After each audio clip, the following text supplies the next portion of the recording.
Hello students, आज हम 10th class का नया चैप्टर शुरू करेंगे, मेटल्स एंड नॉन मेटल्स। ठीक है, मेटल्स एंड नॉन मेटल्स में क्या होता है, हम कैसे क्लासीफाई करेंगे इनको, एलिमेंट्स को। आपको पता है कि हमारे पास नेचर में 118 एलिमेंट्स नोन है, इससे ज़्यादा एलिमेंट्स नोन है, बट अभी हम 118 की बात करेंगे according to period table which is given in our books. तो 118 एलिमेंट्स आर नोन, और इन एलिमेंट्स की प्रॉपर्टीज सबकी अलग अलग होती हैं। आपने पढ़ा हुआ है, कुछ एलिमेंट्स क्या होते हैं, गैसेस होते हैं, कुछ एलिमेंट्स मेटल्स होते हैं, कुछ एलिमेंट्स नॉन मेटल होते हैं, जैसे ब्रिटल होते हैं, जैसे वुड है वो ब्रिटल है, टूट जाती है, उसमें इलेक्ट्रिसिटी कंडक्ट नहीं होती है, जलाने पर जल जाता है। तो जो एलिमेंट्स होते हैं वो हमारे पास अलग अलग टाइप के होते हैं। तो अभी हमें यहाँ पर किसका पढ़ना है, मेटल्स एंड नॉन मेटल्स के बारे में पढ़ना है, केवल मेटल्स एंड नॉन मेटल्स के बारे में। तो कुछ फैक्ट्स ऐसे होते हैं जो मेटल्स एंड नॉन मेटल्स के बारे में हमारे लिए बहुत ही ज़रूरी है। जैसे हमारे चारों तरफ मेटल्स का बहुत इंपॉर्टेंस है।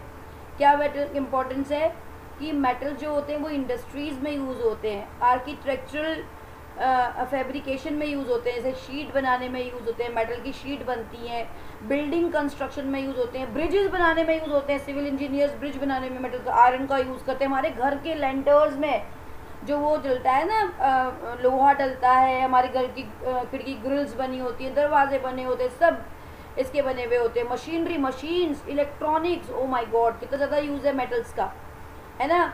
तो ऑटोमोबाइल्स में, एयरक्राफ्ट्स में, मिलिट्री इक्विपमेंट्स में और बहुत सारी जगह पर मेटल का यूज़ होता है। और अराउंड 75% एलिमेंट्स जो पीरियोडिक टेबल में है, मतलब 118 का 75%, यानी कि 75% ऑफ 118 एलिमेंट्स, क्या बोल सकते हैं हम, 75% मतलब 75/100 इंटू 118 करोगे, जितना परसेंट आएगा ये परसेंट पूरे पीरियड टेबल में मेटल्स हैं, इतने मेटल्स हैं।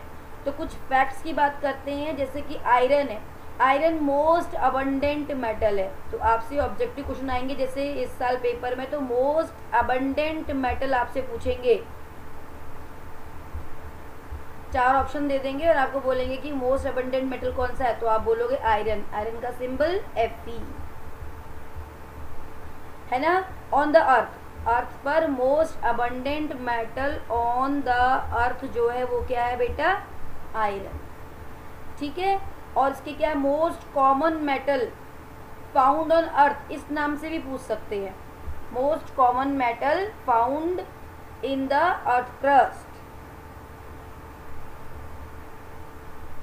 मोस्ट कॉमन मेटल क्या होती है, मोस्ट कॉमन जो होगी वो एल्यूमिनियम होगी। ठीक है, एल्यूमिनियम, एल्यूमिनियम का सिंबल Al।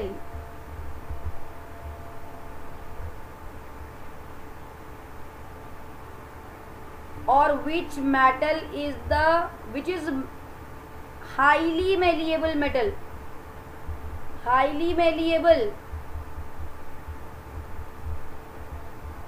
गोल्ड। ज़्यादा इसका फॉर्मूला होता है Au, ज़्यादा मेलिएबल होने की वजह से इसकी ज्वेलरी बन जाती है, कैसे भी आप मोल्ड कर सकते हो उसको, पीट पीट कर कोई भी डिज़ाइन बना सकते हो।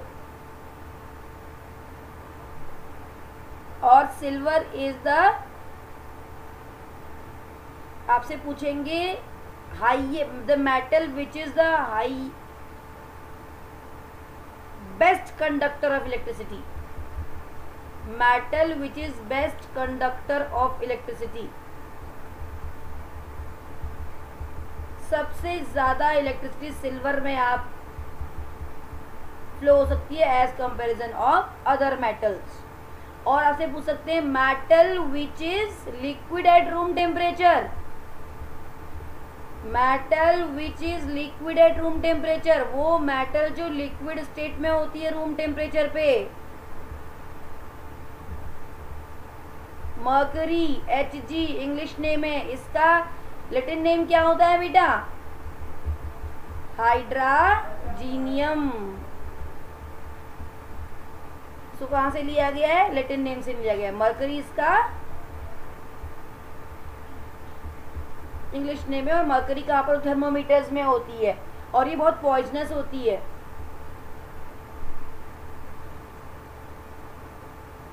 और लोएस्ट मेल्टिंग पॉइंट ऑफ, इसका अगर आपसे ये भी पूछ सकते हैं, the metal which has lowest melting point, वो मेटल जिसका लोएस्ट मेल्टिंग पॉइंट होता है उसका भी आंसर मरकरी है बेटा, क्योंकि लिक्विड स्टेट में होगा तो वो इसका मेल्टिंग पॉइंट सबसे कम होगा। ऑर्डिनरी रूम टेम्परेचर पर ये लिक्विड स्टेट में मिलेगी। और with the metal which has highest melting point, the metal which has highest melting point, जिसका मेल्टिंग पॉइंट सबसे ज्यादा होता है, टंगस्टन। सिंबल डब्ल्यू कहाँ से लिया, इंग्लिश नेम है ये, कहाँ से लिया इसका सिंबल, वुल्फ्रम, इसका क्या है, लैटिन नेम है, तो डब्ल्यू वहां से लिया गया है। ये सब बातें बताओ चाहिए, सब कंपटीशन की चीजें हैं बेटा। कितना होता है पता है आपको इसका मेल्टिंग पॉइंट, 3400 डिग्री सेल्सियस। कहाँ पर यूज होता है, used in the filaments, bulb के अंदर जो फिलामेंट्स होता है, to make filaments of bulb, तभी तो यूज किया जाता है फिलामेंट, बल्ब फिलामेंट बनाने के लिए, क्योंकि इसका मेल्टिंग पॉइंट ज़्यादा होता है। अब ज़्यादा वोल्टेज का भी अगर आप करंट इसके अंदर फ्लो करते हो तो मेल्ट नहीं होगा।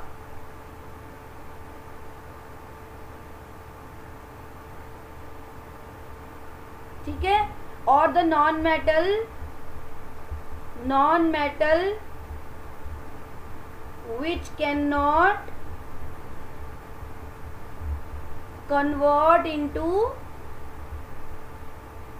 लिक्विड ऑन मेल्टिंग, मतलब आप किसी भी सॉलिड को अगर आप मेल्ट करते हो तो क्या बन जाता है, वो लिक्विड। लेकिन एक ऐसा नॉन मेटल है जो मेल्ट करने पर लिक्विड ना बनकर सीधा गैस बन जाता है, उसे कार्बन बोलते हैं बेटा, वो कार्बन है।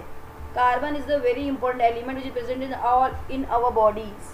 कार्बन, कोई भी चीज जलाओ, नेल जलाओगे तो कार्बन बन जाएगा, बाल जलाओगे कार्बन बन जाएगा, बॉडी जलाओगे कार्बन बन जाएगा, बोन जलाओगे कार्बन बन जाएगा, वुड जलाओगे कार्बन बन जाएगा।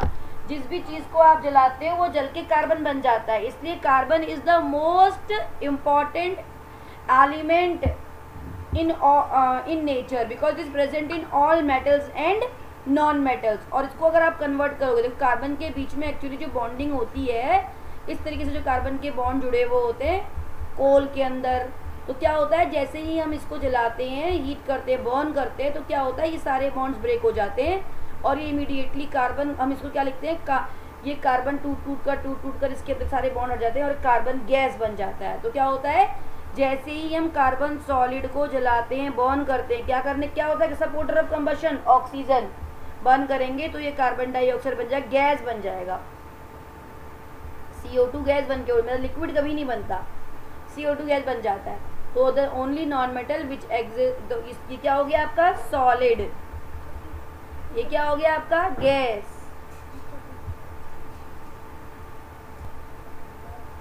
आपसे पूछ सकते हैं the only non metal which exist in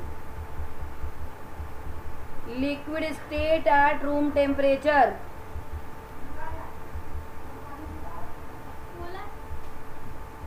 eight room temperature कौन से होगा, bromine. Bromine is a very dangerous liquid, बहुत ज़्यादा खतरनाक लिक्विड होता है ब्रोमीन। ब्राउन कलर की फ्यूम्स निकलती हैं इसमें से और बहुत डेंजरस होता है टू हैंडल करने के लिए इसको बहुत ध्यान रखना पड़ता है।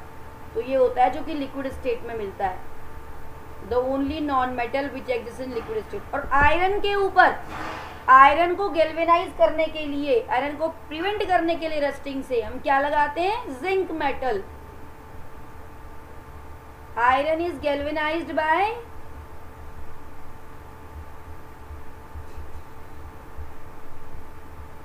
जिंक। और होता क्या है, जिंक का स्पेलिंग Zn। होता क्या है galvanization, coating of zinc metal over the iron metal which is used to prevent rust.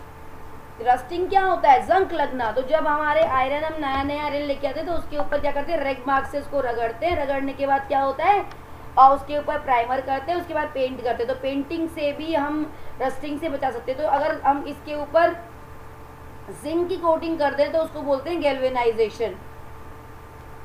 तो जिंक क्यों यूज करते हैं? 2018 में जेईई मेंस में पूछा हुआ था एक क्वेश्चन कि which metal is use for galvanisation. तो ये नहीं है कि आपको, आप सोचोगे कि 11, 9, 10 का नहीं पूछते, 9, 10 के क्वेश्चन भी आ जाते हैं। तो 9, 10 को भी ध्यान से पढ़े। जो भी बच्चा आईटी से इंजीनियर बना जाता है, जो डॉक्टर बना जाता है, जो भी करना चाहता है, तो अभी से अगर अपने नज़रिए को बदलेगा तो वो बच्चा अचीव कर जाएगा। लेकिन अगर आप सोचोगे कि नहीं 11th में जाएंगे तभी देख लेंगे, अरे 11th तो होम एग्जाम होता है, 12th में देख लेंगे, 12th तो पहले पास कर लें, बोर्ड कर लें, फिर देख लेंगे, फिर आपको कभी नहीं मिल सकता अपना एम। केवल दिमाग दिया थ्योरी में ही रह जाएगा, प्रैक्टिकल में नहीं रहेगा। इसलिए आपको वही पढ़ना करना बहुत ज़रूरी है। तो बेस्ट कंडक्टर ऑफ हीट भी जो होएगा वो सिल्वर होएगा। Best conductor of heat, the metal which is the best conductor of heat, जो हीट को सबसे ज्यादा कंडक्ट करती है वो भी सिल्वर होगा, है ना बेटा। And the hardest substance known, hardest substance, अब तक का हार्डेस्ट सब्सटेंस बोला मैंने, मेटल नहीं बोला है। Hardest substance diamond. डायमंड को आपको पता है, हम डायमंड को क्या काटने के लिए, ग्लास काटने के लिए भी यूज कर सकते हैं। और कैटरेक्ट जब निकलता है ना आईज में, जब एज के साथ में क्या हो जाता है, मोतियाबिंद हो जाता है आंख में, मतलब आंख के ऊपर एक झिल्ली सी लग जाती है। उस झिल्ली को निकालने के लिए हम क्या करते हैं, एक इंस्ट्रूमेंट का यूज करते हैं। हम नहीं, मतलब डॉक्टर्स करते हैं, आई स्पेशलिस्ट। तो वो जो डॉक्टर जो इंस्ट्रूमेंट होता है पेन की तरह होता है, उसकी निब जो होती है वो डायमंड की बनी हुई होती है, और फट से उसको करते हैं, कहते हैं ना कि एक, अरे कोई नहीं, आप 1-2 घंटे आप रहोगे और आपका काम हो जाए, कुछ नहीं करना पड़ता, बस ब्लड प्रेशर वेशर सब चेक करना पड़ता है कि मरीज का सब कुछ नॉर्मल है। अगर नॉर्मल ना हो तो उसे नॉर्मल दवा देकर नॉर्मल लाना पड़ता है, और फिर उसके बाद बस लिटाया थोड़ी देर, ऐसे रखा है, सब कुछ फट से एकदम कट से निकाल दिया कैटरेक्ट आँख के ऊपर से। उसके ऊपर एक वो लगा देते हैं, ग्रीन कलर का या पट्टी से लगा देते हैं 1 महीने के लिए, जिससे कि आप डायरेक्टली लाइट, क्योंकि आज तक तो आपका इतने दिन से झिल्ली बन रही थी, डायरेक्टली लाइट जा नहीं रही थी, तो अगर आप एकदम डायरेक्टली लाइट भेजोगे तो आपकी आँख का लेंस खराब हो जाएगा। तो आपको बोलते हैं कि 1 महीने तक लाइट के हीट के पास मत जाओ, गैस के पास मत जाओ, और मतलब कोई ऐसा काम मत करो जिससे कि तुम्हारी आँख को खराब हो, है ना। तो इसलिए यहाँ पर उसका डायमंड का बना हुआ होता है, ठीक है। तो ये भी ना हीट कैरी करते हैं। डायमंड क्या होता है, पूरी दुनिया का एक सिंगल ऐसा एलिमेंट है जिसमें कार्बन की चारों वैलेंसीज अगला कार्बन सेटिस्फाई करता है। कार्बन की चारों वैलेंसीज 4 कार्बन सेटिस्फाई करते हैं। मतलब ये कार्बन है, एक कार्बन 4 बॉन्ड बनाता है, तो ये एक का बॉन्ड, 2 बॉन्ड, 3 बॉन्ड, चौथा बॉन्ड भी कार्बन ही बनाता है, टेट्राहेड्रली अरेंज होता है। देखिए कार्बन, तो डायमंड के अलावा ऐसा कोई सब्सटेंस नहीं होता जो कि कार्बन की चारों वैलेंसी को कार्बन सेटिस्फाई करता हो। कुछ इस तरीके का स्ट्रक्चर होता है डायमंड का। एक कार्बन 4 बॉन्ड तो बनाता है, तो फैक्ट है, लेकिन एक कार्बन की चारों वैलेंसी कार्बन सेटिस्फाई केवल डायमंड में होती हैं। और डायमंड कब बनता है, when we go deep into the earth, जब हम बहुत अंदर अर्थ के अंदर जाते हैं तो क्या होता है, जब टेम्परेचर और प्रेशर इतना ज़्यादा हाई हो जाता है कि कार्बन के मॉलिक्यूल्स इस तरीके से आपस में जुड़ते हैं एटम्स में कि वो इस तरीके का सब्सटेंस बनाते हैं डायमंड। मतलब बहुत साल लगते हैं डायमंड बनने में। आपने सुना भी होगा कि कोयले की खान में जो मजदूर काम करता है, पुरानी पिक्चरों में भी दिखाते हैं कि उसे डायमंड मिला और वो अमीरा तो रात अमीर हो गया। तो कोयले की खानों में डायमंड बनता है, इसलिए हम इसको बोलते हैं naturally occurring substance, hardest naturally occurring substance. अब तक का हार्डेस्ट सब्सटेंस है नेचर का। जितने भी डायमंड्स होते हैं, डायमंड बहुत टाइप के होते हैं, लेकिन ब्लैक डायमंड जो होता है वो हार्डेस्ट डायमंड होता है। अगर आपके पास फिर भी अलग तरह का ब्लैक आएगा तो ब्लैक डायमंड जो होता है वो बिल्कुल हार्डेस्ट होता है। वैसे तो हम लोग ज्वेलरी में डायमंड को यूज करते हैं ना, लेकिन जो ब्लैक होता है वो हार्डेस्ट डायमंड होता है।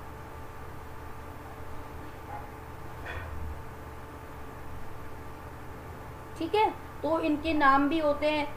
तो ज़्यादा इसके बारे में बात मत करो, बस इतना ही जान लो, तुम्हारे लिए इतना सही है कि ब्लैक डायमंड हार्डेस्ट होता है। और क्या होता है, जैसे हमारे पास क्या है, हमने कार्बन लिया, कार्बन के ऊपर हमें ये हीट ट्रांसफर कैसे करते हैं, कोई भी नॉन मेटल या मेटल्स में हीट ट्रांसफर होती है, बहुत सारे carbon carbon carbon carbon carbon जुड़े होंगे, तो क्या होता है, हीट कहाँ ट्रांसफर होती है, सबको मालूम है ज़्यादा से कम की तरफ, हमेशा कोई भी चीज़ ज़्यादा से कम की तरफ फ्लो होगी। आपने इसको हीट किया, जैसे ही आप हीट करोगे तो क्या हुआ, heat is a form of energy. भैया यहाँ केमिस्ट्री में क्या चलेगा, 3 टाइप की एनर्जी चलेगी, एक चलेगी हीट जिसको हम ट्राइंगल से शो करेंगे, इसको बोलेंगे हीट एनर्जी, और एक यहाँ चलेगा इलेक्ट्रिकल एनर्जी, जो खतरनाक इलेक्ट्रिकल एनर्जी होती है, इलेक्ट्रॉनिक एनर्जी इसको बोलते हैं, इससे प्लस और माइनस चार्ज आते हैं।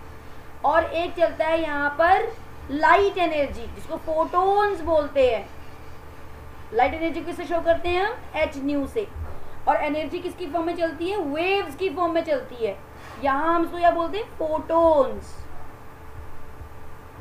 और लाइट एनर्जी भी वेव की फॉर्म में चलती है, आपने इलेक्ट्रोमैग्नेटिक स्पेक्ट्रम पढ़ा हुआ है। ऐसी हीट भी, जब आप इसको हीट करोगे तो हीट भी बेटा आपके वेव की फॉर्म में ही चलेगी, ऐसे ऐसे ऐसे ऐसे, और एक से लेके दूसरे में ट्रांसफर होगी, इसको बोलते हैं फोनोन्स।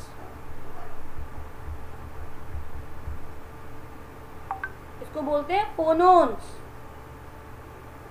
और ये जो फोनोन्स है इसके बारे में ज़्यादा बात नहीं करेंगे क्योंकि ये क्वांटम थ्योरी से आता है और आपको इतना नहीं पढ़ना, ठीक है। तो आप ध्यान रखेंगे फोनोन्स की फॉर्म में हीट चलता है, लाइट चलती है फोटोन्स की फॉर्म में।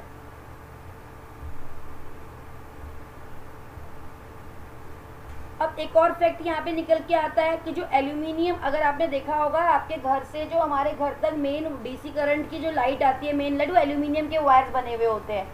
लेकिन जो अंदर जो हमारे हाउस होल्ड में होता है वो येलो कलर के, मतलब शाइनी से कॉपर के मेटल के बने होते हैं। क्यों होता है भाई, why copper wires are use for electricity transmission in houses. घर के अंदर इलेक्ट्रिसिटी को ट्रांसफर करने के लिए हम कॉपर का यूज़ करते हैं, लेकिन बाहर हमारे घर के बाहर जो होता है, मतलब जो इलेक्ट्रिसिटी आती है वो एल्यूमिनियम का यूज़ करते हैं। ओवरहेड पावर लाइंस बोलते हैं जिनको, तो ओवरहेड पावर लाइंस में हम एल्यूमिनियम का यूज़ करते हैं और कॉपर का यूज़ घर में क्यों यूज़ करते हैं। तो ऐसा क्यों होता है, क्योंकि एक तो घर में जो होगा उसका यूज़ कम हो जाएगा, बाहर जो होगा वो लार्ज लेवल पर यूज़ होगा। तो एल्यूमिनियम जो होता है वो हाईली अबंडेंट है with the comparison of copper, मतलब अर्थ में ज़्यादा मिलता है, और जो ज़्यादा मिलेगा तो उसकी कॉस्ट क्या हो जाएगी, कम हो जाएगी, तो वो सस्ता मिलता है।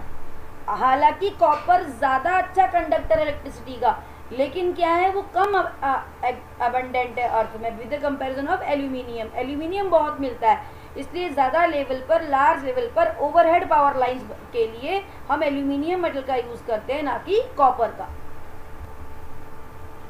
So why copper wires are used for electricity transmission in houses while aluminium is used for overhead power lines? ऐसा क्यों होता है, अभी बताया कि एल्यूमिनियम तो मोर अबंडेंट होता है, एल्यूमिनियम जो है मोर अबंडेंट है, ज़्यादा मिलता है अर्थ क्रस्ट में, किसकी कंपैरिजन में, कॉपर के कंपैरिजन में, एज कंपेयर टू कॉपर।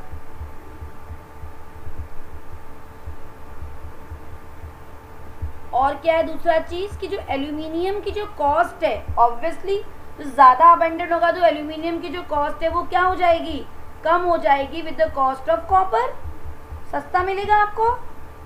तीसरी चीज़ क्या होता है बेटा कि जो एल्यूमिनियम होता है ना, एल्यूमिनियम अगर आप नया नया कुकर लेके आते हो तो बिल्कुल शाइनी चमकीला चमकीला होता है और हम सोचते हैं कि अरे कितना सुंदर है, वो एल्यूमिनियम का होता है। लेकिन कुछ टाइम बाद यूज़ करने के बाद क्या होता है, तो वो डल रफ सी लेयर बन जाती है एल्यूमिनियम के कुकर्स की या एल्यूमिनियम के वेसल्स की। ऐसा क्यों होता है, वाइट सी, क्योंकि वो एल्यूमिनियम, हालांकि कॉपर भी एटमॉस्फेरिक एयर से रिएक्शन करता है, एल्यूमिनियम क्या करता है, और कॉपर अगर दोनों को रखोगे तो एल्यूमिनियम एटमॉस्फेरिक एयर से जल्दी से रिएक्शन करके फास्ट रिएक्शन कर लेता है, फास्ट रिएक्शन करके एल्यूमिनियम ऑक्साइड की एक प्रोटेक्टिव लेयर बना लेता है। मतलब अगर आपने बहुत सारा एल्यूमिनियम यूज़ कर रखा है तो बाहर एक लेयर बना लेगा और अंदर वाले एल्यूमिनियम को बचा के रखेगा। लेकिन कॉपर क्या करता है, ये भी बनाता है लेयर, लेकिन with the comparison of aluminium वो बहुत धीरे धीरे रिएक्शन करता है,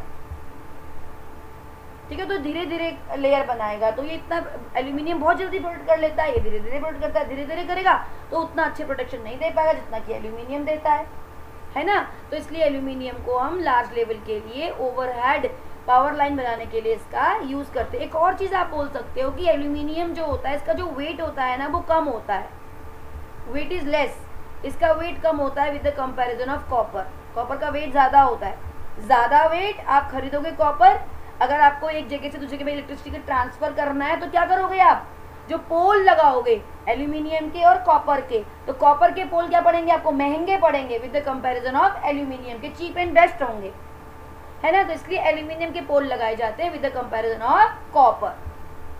तो आपसे पूछ सकते हैं कि कॉपर ज़्यादा अच्छा कंडक्टर होने के बाद भी एल्यूमिनियम का यूज़ हम क्यों करते हैं, तो उसके रीजंस ये हो गए आपके पास, ठीक है।